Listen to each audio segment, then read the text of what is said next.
In search of new material. One of the places we found this was Newquay in Cornwall. It seems that some of the people who live down there aren't too popular with their neighbours, and come to that don't think very much of the place themselves.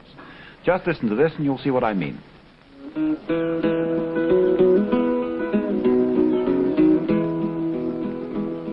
Come, you ladies and you gentlemen, listen to my song. Sing it to you right, but you may think it's wrong. Want to hear more than listen to me. It's all about the troubles in old Newquay, 'cause it's hard times in Newquay if you've got long hair. Well, you move in to old Newquay, then you pitch your tent down by the sea. Along come the law and they move you away. Say the urban district council don't want you to stay, 'cause it's hard times in Newquay if you've got long hair. Well, you smarten up and you put on some shoes. Try to get a job to drive away the blues. But everywhere you go, they stand and stare. Can't employ you 'cause you got long hair. Well, it's hard times in Newquay if you've got long hair.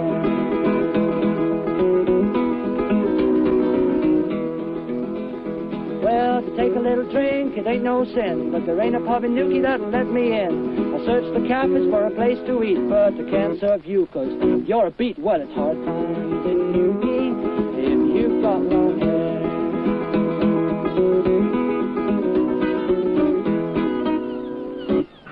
Yes, hard times in Newquay, it seems, for the few remaining Beatniks still holding out in this Cornish stronghold against a very determined urban district council which has taken some quite unusual steps to drive out its long-haired visitors.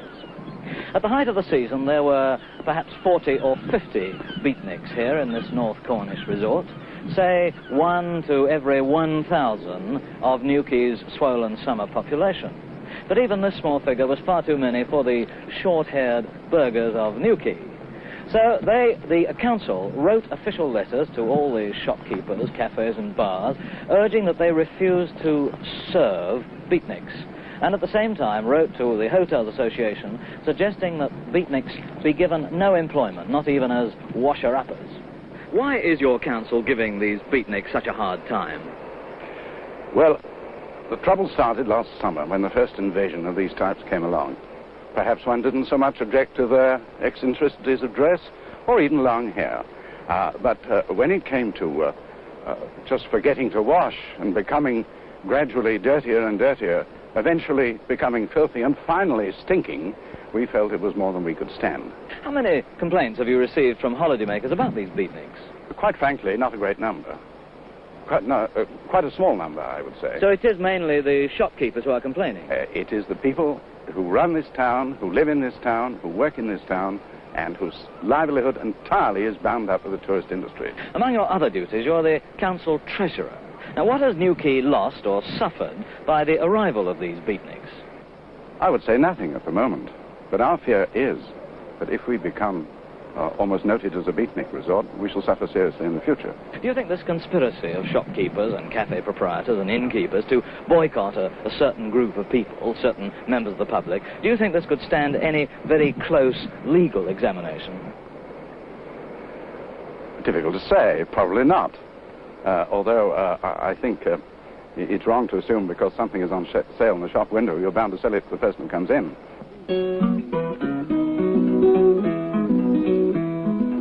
One old counselor in this town keeps on telling them stories about me. I wish to the Lord that counselor would die. Keeps on telling them stories about me.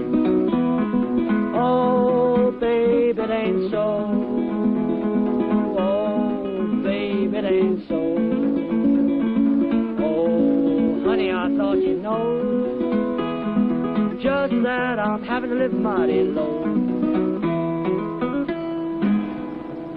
What action do you take when any of these Beatniks come into your pub here? Well, I look them over, and if I think they're very dirty, I ask them to leave. Do you have to do that very often? Well, I've done it a couple of dozen times since I've been here, I suppose. Now, it's just the dirtiness. You Yes. don't object to the length of their hair? No, a man's got a right to grow his hair to any length, or his beard. But I think he owes it to his society to keep himself clean. We heard that some of them had been employed in some of the hotels, in the kitchens, washing up. a job which is very difficult to obtain labour for. And people often, they ask me personally whether we've got any in our kitchen, doing any washing up or coming in contact with any food, and if so, they would have left immediately. Well, if they're not employed in the hotels and they're just wandering around the streets, they still offend you? Oh, definitely. Why? Well, because they're so... it's the dirty appearance. It's absolutely against the general normal appearance of Newquay, which is quite a clean resort. And to have these filthy things walking about the street is most objectionable.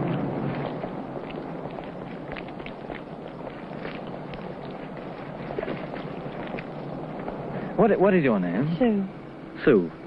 Paddy. Paddy? Eric. Eric. I see. Eric, one of the complaints apparently the council make against you Beatniks is that you don't wash, that you're rather dirty. Is this a valid complaint?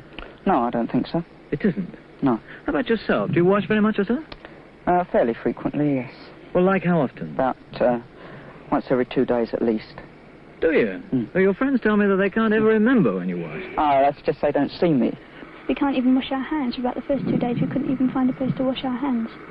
The tap's about 300 yards up a hill, and the people don't like us going and getting water from there. And we have to wash in the gunnel, which isn't very pleasant. That's the river? Now, what is your attitude to the other holiday makers down here?